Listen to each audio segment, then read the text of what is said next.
Next topic of chemical kinetics class +2 is mechanism of the reaction. अब आपको पता है उधर दो तरह के रिएक्शन होते हैं, एक एलिमेंट्री रिएक्शन और एक complex reaction. Elementary reaction single step reaction होते हैं, कॉम्प्लेक्स रिएक्शन के अंदर मल्टी स्टेप्स इन्वॉल्व होंगे और उन मल्टी स्टेप्स के अंदर वो रिएक्शन रेट डिटरमाइनिंग स्टेप माना जाता है जो सबसे स्लोएस्ट स्टेप होता है। ये बातें आपने ध्यान रखनी। तो सबसे पहले हम स्टार्ट करते हैं एलिमेंट्री रिएक्शंस के लिए। सपोज एलिमेंट्री रिएक्शन है, ए और बी मिलके कोई प्रोडक्ट बनाता है। इससे पहले हम इस टॉपिक को शुरू करें, आपको एक बात बिल्कुल अपने दिमाग में उतारनी पड़ेगी कि एलिमेंट्री रिएक्शंस के अंदर किसी भी तरह का इंटरमीडिएट नहीं बनता।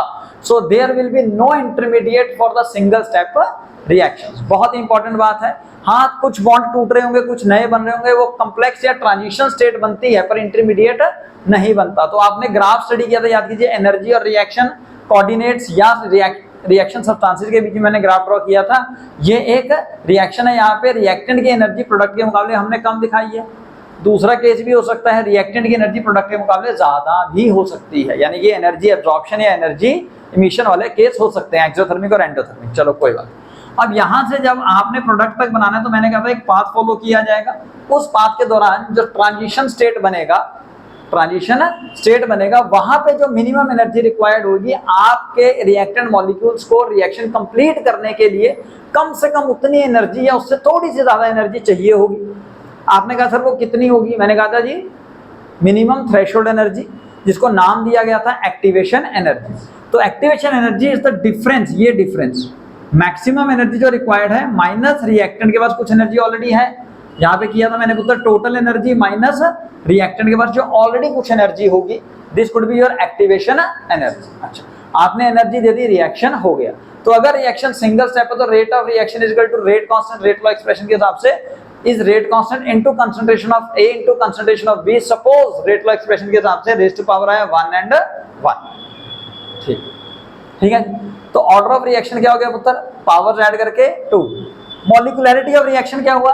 सर दो मॉलिक्यूल्स एट अ टाइम आपस में रिएक्ट कर रहे हैं during a step, so molecularity of this reaction is 2 है। ठीक है जी। तो अब आप मैकेनिज्म स्टडी करेंगे उधर कॉम्प्लेक्स रिएक्शंस के लिए। तो कॉम्प्लेक्स रिएक्शन कौन से होते हैं? कॉम्प्लेक्स रिएक्शन वो रिएक्शंस होते हैं जिसके अंदर कई स्टेप्स इन्वॉल्व हो सकते हैं। हाँ, हर एक स्टेप जो है वो सिंगल स्टेप या एलिमेंट्री स्टेप होगा।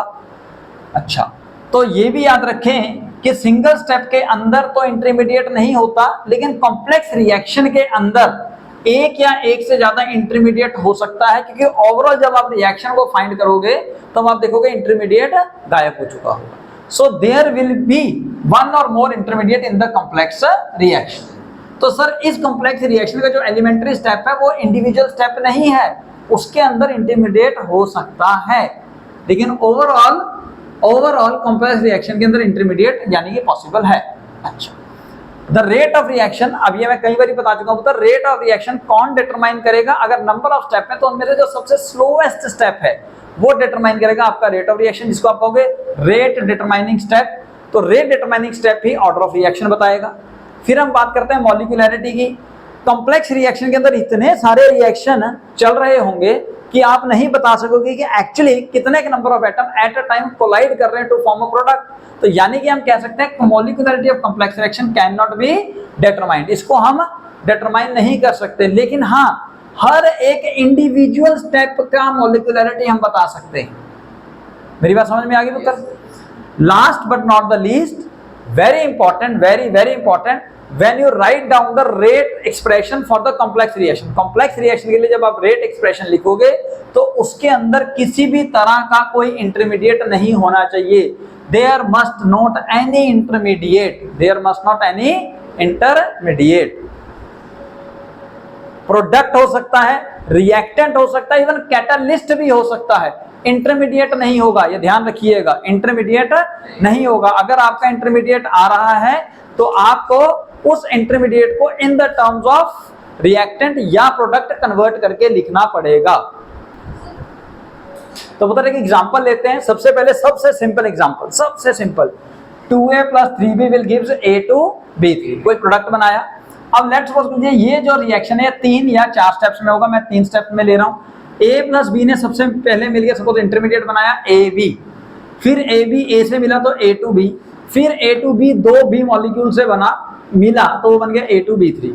इस रिएक्शन के अंदर अगर आप ओवरऑल रिएक्शन देखोगे तो ये ध्यान से देखो भाई, ये ए बी असलियत में इससे कर सकता है, ये इससे कर सकता है, 2A और 3B मिल जाएंगे, यानी कि हमारा जो रिएक्शन है वो वही रहेगा और जो इंटरमीडिएट है वो फाइनली गायब हो जाएंगे। सही है बात है गलत है? ठीक है मतलब अच्छा। अब लेट्स सपोज इस केस के अंदर आपको ये बताया हुआ है कि जो ये वाला रिएक्शन है फर्स्ट स्टेप वो स्लो स्टेप है, ये फास्ट है, ये फास्ट है, कोई भी हो सकता था, लेकिन अभी सबसे सिंपल और इजी एग्जांपल हम ले रहे हैं जिसके अंदर सपोज रिएक्टेंट वाला जो रिएक्टेंट हमारे पास गिवन है, जो प्रोडक्ट हमारे पास गिवन है, जो प्रोडक्ट हमारे पास गिवन है, तो लेट सपोज कर लीजिए वही जो है इस केस के अंदर आपके पास स्लोएस्ट स्टेप है।